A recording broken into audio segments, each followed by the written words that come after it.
कि हमास के दमन के लिए इजरायली सेना गाजा पट्टी में कई किलोमीटर अंदर तक घुस चुकी है। गाजा को इजरायली सेना ने चारों ओर से घेर लिया है। गाजा की गलियों में आतंकियों के ठिकानों पर इजरायली सेना न सिर्फ धावा बोल रही है, बल्कि आतंकी अड्डों को भी तबाह कर रही है। और दूसरी तस्वीर आपको हम दिखा दें, ये दूसरी बड़ी खबर, सुरंगों पर हमला हो रहा है। इजराइल की ग्राउंड फोर्सेस ने हमास की लाइफलाइन कही जाने वाली सुरंगों पर हमला बोल दिया है। इजरायली सेना हमास के टनल नेटवर्क को ध्वस्त करती नजर आई और पहले ब्लास्ट करके इन सुरंगों को उड़ाया गया, जिसके लिए वायुसेना और आर्मी ने एक साथ ऑपरेशन को अंजाम दिया। इसके बाद इजरायली सेना के जवानों ने इन सुरंगों का मुआयना किया। और अब हम आपको दिखाने जा रहे हैं तीसरी तस्वीर। इसके अलावा आपको बता दें, इजराइल ने एक बार फिर गाजा में उसके आतंकी ठिकानों पर भी जोरदार हमला किया है। इजराइल के फाइटर जेट्स, कॉम्बैट हेलीकॉप्टर्स और आर्टिलरी ने हमास के अड्डों पर एक साथ प्रहार किया। रात भर चले ऑपरेशन के दौरान हमास के कई खूंखार आतंकवादी मार गिराए गए और तलाशी के दौरान हमास के हथियारों का जखीरा भी बरामद किया। अब आपको दिखाते हैं अगली तस्वीर।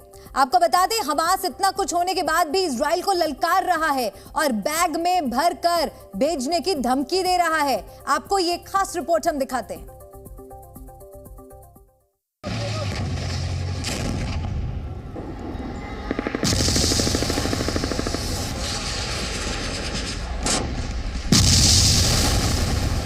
हमास के सर्वनाश की कसम खा चुके इजराइल ने गाजा पट्टी को चारों तरफ से घेर लिया है।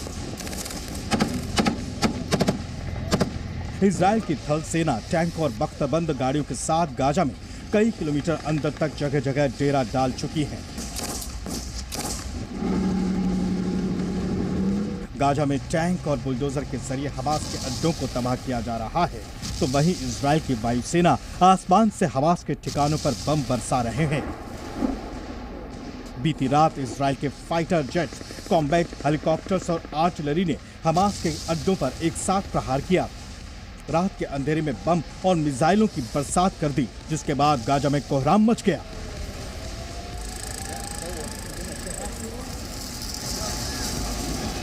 इजरायली सेना ने दावा किया कि हवाई हमले में हमास के सबरा तेल अल हवा बटालियन का कमांडर मुस्तफा दलौल मारा गया। आतंकी मुस्तफा दलौल इजरायली सेना के खिलाफ मोर्चे पर तैनात था। वो युद्ध में अहम ऑपरेशन से जुड़ा था, लिहाजा उसका मारा जाना हमास के लिए बड़ा झटका माना जा रहा है। गाजा पट्टी में रात भर चले ऑपरेशन के दौरान इजरायली सेना की नाहल ब्रिगेड ने हमास के कई और खूंखार आतंकवादियों पर हमला किया। तो वहीं आईडीएफ की 551वीं ब्रिगेड के सैनिकों ने उत्तरी गाजा के बेत हनोन में तलाशी के दौरान हमास के हथियारों का जखीरा जब्त किया। השלימו את כיתור העיר עזה, המוקד של ארגון הטרור חמאס. בשעות האחרונות, כוחות שריון וחי"ר, בסיוע כלי טיס רבים של חיל האוויר, תוקפים מוצבים, מפקדות, עמדות שיגור ותשתיות טרור נוספות המשמשות את הנהגת חמאס ואת... देर रात इजरायली एयरफोर्स और नौसेना ने गाजा पट्टी में हमास के launching pads, anti tank missile launch post और आतंकियों के छिपने के अड्डों पर जमकर बारूद बरसाया, जिसकी गूंज से पूरा गाजा दहल गया। हमास पर बारूदी एक्शन का इजरायली सेना ने एक वीडियो भी जारी किया, जिसमें इजरायली फौज गाजा में ग्राउंड ऑपरेशंस को अंजाम देते दिखी, तो दूसरी ओर इजरायली टैंक और फाइटर जेट्स हमास के ठिकानों पर आग बरसाते। जमीनी एक्शन के दौरान इजरायली सेना और हमास के आतंकियों में भिड़ंत भी हुई। במהלך העצירות, מחבלי חמאס קפצו מתוך פירים, הקיפו אותנו במספר מקומות, ירו עלינו RPG וניסו להגיע לנמרים שלנו, להניח עליהם מטענים. בזכות הערכות טובה, הצלחנו לפגוע בהם, להרוג את חלקם, להדוף את חלקם, הפעלנו אש מהאוויר, הפעלנו ארטילריה, מרגמות. लेकिन मौत के मुहाने पर खड़े हमास के आतंकी हथियार डालने को तैयार नहीं। इजरायली डिफेंस फोर्सेस के डर से सुरंग में छिपे आतंकियों ने धमकी दी है। इजरायल के सैनिकों को अल कसम ब्रिगेड के प्रवक्ता अबू ओबैदा ने गीदड़ धमकी दी है और कहा है कि गाजा पट्टी आना इजरायल के लिए अभिशाप साबित होगा। उम्मीद है कि आपके और भी सैनिक काले बैग में लौटेंगे। और इजरायल की ओर से किए जा रहे हमलों के बीच हमास और हिजबुल्लाह ने अपनी ताकत दिखाने की कोशिश की। इजरायली शहरों को निशाना बनाते हुए एक के बाद एक कई रॉकेट दागे गए, जिसकी वजह से सेंट्रल और नॉर्दर्न इजराइल में कोहराम मच गया। कई दुकानें और घरों, गाड़ियों को भी आग लगा दी गई। हालांकि इजरायली फायर फाइटर्स ने समय रहते आग पर काबू पाया और लोगों को रेस्क्यू कर सुरक्षित जगहों पर ले गए। हमास और हिजबुल्लाह के रॉकेट हमलों में किसी की भी जान नहीं गई। गाजा में एक और जहां आर पार की लड़ाई तेज हो गई है, तो वहीं युद्ध को विराम देने की कवायद तेज होती जा रही है। एक महीने में तीसरी बार अमेरिकी विदेश मंत्री इजराइल पहुंचे और इजराइल के पीएम नेतन्याहू से मुलाकात की। इसी बीच व्हाइट हाउस की ओर से कवायद की गई कि हमास के खिलाफ जंग को अस्थायी तौर पर विराम देना चाहिए। अमेरिका के नेशनल सिक्योरिटी काउंसिल के प्रवक्ता जॉन किर्बी ने युद्ध को कुछ वक्त रोकने की वकालत भी की। A temporary pause that's localized that would allow us to get aid in and to get our people out is a good thing for the people of Gaza. It's a good thing for the Americans that are being held hostage, and it's not going to stop Israel from defending itself because the security assistance we're providing continues to flow. And a temporary pause doesn't mean a general ceasefire where the war is over. It means pause only temporary for a specific purpose. हालांकि America की ओर से हुई इस कोशिश पर Israel defence forces ने भी पक्ष रखा और इशारों में बता दिया कि जब तक हमास का अंत नहीं, युद्ध रुकेगा नहीं। המושג הפסקת אש כרגע לא נמצא על השולחן בכלל. צה"ל נמצא במלחמה, מנהל מלחמה לפרק את חמאס. यही नहीं, इजराइल के प्रधानमंत्री बेंजामिन नेतन्याहू ने भी कहा कि जब तक हमास का खात्मा नहीं हो जाता, इजरायली सेना रुकने वाली नहीं। יש לנו הצלחות מאוד מרשימות, אנחנו בפאתי העיר עזה, כבר יותר מפאתי העיר, אנחנו מתקדמים, יש לנו גם אבדות כואבות, כי כל חייל שנופל זה... गाजा में घुसकर इजराइल की सेना कार्रवाई कर रही है। 7 अक्टूबर की टीस सैनिकों के दिल में जरूर है, लेकिन हमास के खात्मे का प्रण भी। युद्ध के 28वें दिन हमास के खिलाफ इजराइल ने साफ कर दिया कि जब तक हमास का संपूर्ण सफाया नहीं होगा, वो रुकने वाला नहीं। ब्यूरो रिपोर्ट, जी मीडिया। तो इजराइल कह रहा है वो रुकने वाला नहीं है, लेकिन हमास भी हार मानने को तैयार हो ऐसा नहीं लगता। कहते हैं जंग में सब जायज होता है और जब सवाल अस्तित्व का हो तो कोई नियम कानून नहीं चलता। अब हम आपको बताने जा रहे हैं कि कैट फिशिंग क्या चीज है और कैसे इजराइल के खिलाफ हमास इसका इस्तेमाल कर रहा है। इस रिपोर्ट में देखिए। गाजा पट्टी में आईडीएफ के जवानों की मौजूदगी से हिला हमास अब हनी ट्रैप का सहारा ले रहा है। आतंक के तमाम अड्डे तबाह होते देखकर हमास अब अपनी जान बचाने का नया रास्ता तलाश कर रहा है। 7 अक्टूबर को हैवानियत दिखाने वाले हमास के आतंकियों को अपना अंत नजर आ रहा है, इसलिए वो कैट फिशिंग यानी सुंदर लड़कियों का जाल बिछाकर इजरायली फोर्स को रोकने की नाकाम कोशिश कर रहा है। इजरायली फोर्स के डबल अटैक से हमास पूरी तरह से हताश हो चुका है। जिस तरह से इजराइल की सेना गाजा पट्टी पर हमले कर रही है, उससे हमास के होश उड़ चुके हैं, क्योंकि गाजा पट्टी में आतंकी ठिकानों को इजराइल की डिफेंस फोर्सेस चुन चुन कर खत्म कर रही हैं। और अब जब हमास के पास कोई विकल्प नहीं बच रहा है और हमास को यह पता चल चुका है कि इजराइल उसे बिल्कुल जड़ से खत्म करने वाला है, तो ऐसी स्थिति में हमास ने फेक प्रोफाइल बनाकर इजराइल के जवानों को यहां हनी ट्रैप करने की कोशिश की है। हनी ट्रैप के इस खेल के जरिए आतंकी खुद को बचाने का रास्ता तलाशने की कोशिश कर रहे हैं। आईडीएफ का दावा है कि हमास ने सोशल मीडिया पर कई लड़कियों के फेक प्रोफाइल बनाए और युद्ध क्षेत्र में जवानों को उलझाने की कोशिश की। हमास की कोशिश जवानों को प्रेम जाल में फंसाने और उनसे ऑपरेशन के बारे में जानकारी जुटाना था। इसके लिए लड़कियों की तस्वीरों का इस्तेमाल किया गया और शक न हो इसके लिए उनके परिजनों की भी प्रोफाइल बनाई गई। साथ ही ऑडियो और वीडियो कॉल के जरिए जवानों के साथ नजदीकी बढ़ाने की कोशिश की। आईडीएफ के जवान हमास का काल बन चुके हैं और अब हमास के पास कोई विकल्प नहीं बचा है। हमास पूरी तरह से हताश है, परेशान है और ऐसी स्थिति में अब हमास सोशल मीडिया के जरिए साजिश कर रहा है और इस साजिश में हमास लड़कियों का इस्तेमाल कर रहा है। फेक प्रोफाइल बनाकर हनी ट्रैप में इजरायली डिफेंस फोर्स के जवानों को फंसाने का प्रयास कर रहा है, ताकि आतंकियों को इजरायली डिफेंस फोर्सेस के अगले कदम की जानकारी मिल सके। और इन सब में ईरान का कनेक्शन भी सामने आ रहा है। ईरान लगातार हमास के साथ हमदर्दी दिखा रहा है और आतंकियों को बचाने के लिए पूरी कोशिश कर रहा है।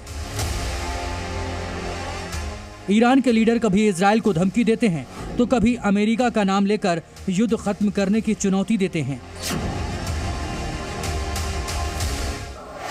इजरायली डिफेंस फोर्स ने दावा किया है कि यह सब ईरान समर्थित देशों से संचालित हो रहा था। फर्जी प्रोफाइल के इस नेटवर्क के जरिए बड़ी संख्या में जवानों को हनी ट्रैप का शिकार बनाना था। फिलहाल इन फेक प्रोफाइल्स को ब्लॉक कराने के लिए सोशल मीडिया साइट्स के साथ मिलकर काम किया जा रहा है। इजराइल ने फिलहाल सोशल मीडिया वाले हनी ट्रैप को नाकाम करने का दावा किया है, लेकिन जिस तरह इसमें ईरान के रोल का खुलासा हुआ है उससे साफ है कि खतरा अभी पूरी तरह टला नहीं है। उनकी प्रोफाइल नेचुरल, नॉर्मल और एक्टिव लगे और दूसरे देशों के टारगेट सैनिक उन प्रोफाइल्स को लाइक करें, ऐसे लोगों से मित्रता बढ़ाएं और फिर ट्रैप हो जाने के बाद देश की सामग्रिक स्थिति से जुड़ी हुई जानकारियां साझा की जाती हैं। इजराइल 7 अक्टूबर से युद्ध के मैदान में है। एक्टिव फोर्स के साथ ही रिजर्व फोर्स के जवान भी बड़ी संख्या में आतंकियों के खिलाफ मोर्चा संभाले हुए हैं। मौजूदा हालात से यह भी साफ हो चुका है कि जंग लंबी चलेगी। ऐसे में अपने जवानों को मुस्तैद रखना भी इजराइल के लिए बड़ी चुनौती है। जो सैनिक होता है, एक प्रोफेशनल सोल्जर, वो इस लड़ाई के लिए ट्रेंड होता है। उसने अपनी पूरी जो जिंदगी इसी की ट्रेनिंग ली होती है कि जब उसके देश पर हमला हो तो वो अपना पूरी काबिलियत से उसको जवाब दे सके। जहां तक इजरायली प्रोफेशनल सोल्जर्स की बात है, उसमें मुझे कोई दो राय नहीं है कि इजरायली प्रोफेशनल सोल्जर्स जो हैं वो काबिल है और वो इस लड़ाई को लंबा खींच सकते हैं और सस्टेन कर सकते हैं। जंग भीषण होती जा रही है। गाजा पट्टी ही नहीं बल्कि लेबनान बॉर्डर पर भी इजरायली फोर्स तैनात है। इसके अलावा हूती के आतंकियों को भी जवाब दिया जा रहा है।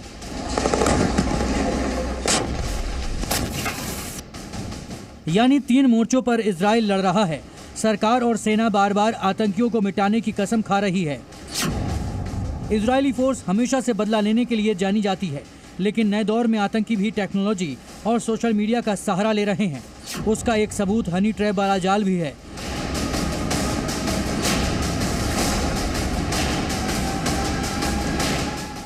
ऐसे में इजराइल के सामने सिर्फ जमीनी युद्ध ही नहीं बल्कि साइबर साजिश से निपटने की भी चुनौती है। ब्यूरो रिपोर्ट, जी मीडिया। इजराइल चारों ओर से अपने दुश्मनों से घिरा हुआ है। पिछले 75 साल से उसका कोई भी दुश्मन युद्ध मैदान में इजराइल से कभी जीत नहीं पाया है। इसकी सबसे बड़ी वजह इजराइल का साहस तो है ही, लेकिन अमेरिका का सीक्रेट कोड 512 यानी कि 512 भी इजराइल की नई ताकत बन चुका है। इजरायली सरकार के रिकॉर्ड में इसे लाइफ सपोर्ट फैसिलिटी नाम दिया गया है। क्यों खास है ये कोड? आज हम इसका खुलासा करने जा रहे हैं इस रिपोर्ट में।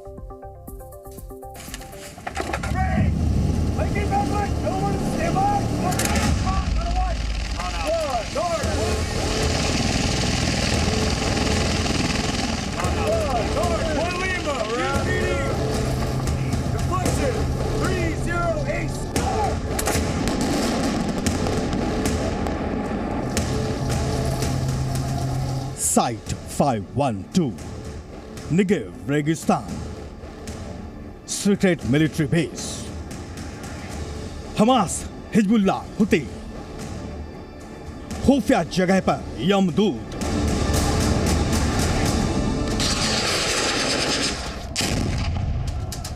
दुश्मन देशों ने इजराइल को चारों ओर से घेरा हुआ है, फिर भी उसकी ताकत दुश्मन देशों से कई गुना ज्यादा है।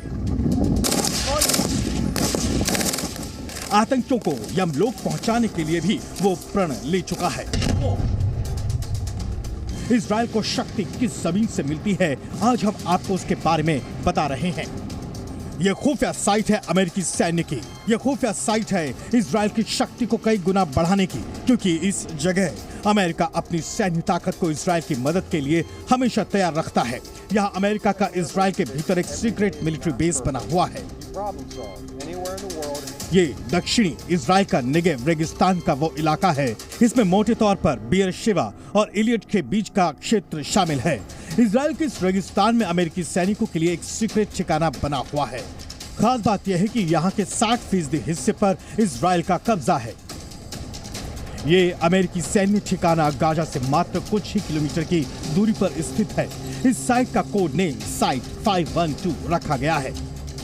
यहीं से अमेरिका इजराइल को हमास, हिजबुल्लाह समेत अपने दुश्मनों को ठिकाने लगाने का मंत्र देता है और जरूरत पड़ने पर आतंकियों के बनाए हुए चक्रव्यूह को तोड़ने के लिए अमेरिका इजराइल को रास्ता दिखाता है। अमेरिका साफ कर चुका है कि वो हमेशा उसके साथ रहेगा। We're going to continue to affirm that Israel has the right to responsibility to defend its citizens from terror, and it needs to do so in a manner that is consistent with international and humanitarian law that prioritizes the protection of citizens.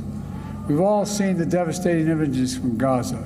Palestinian children crying out for lost parents, parents reasoning and writing their children's names on their hands and legs to be identified. हालांकि Hamas को कमजोर पड़ता देख Hezbollah भी मौका मिलते ही Hamas के आतंकियों को मदद करने से पीछे नहीं हट रहा। खबरों के मुताबिक रूस समर्थित वैगनर आर्मी अब हिजबुल्लाह की मदद के लिए आगे आ रही है। खबरों के मुताबिक वैगनर आर्मी हिजबुल्लाह को एयर डिफेंस सिस्टम देगा।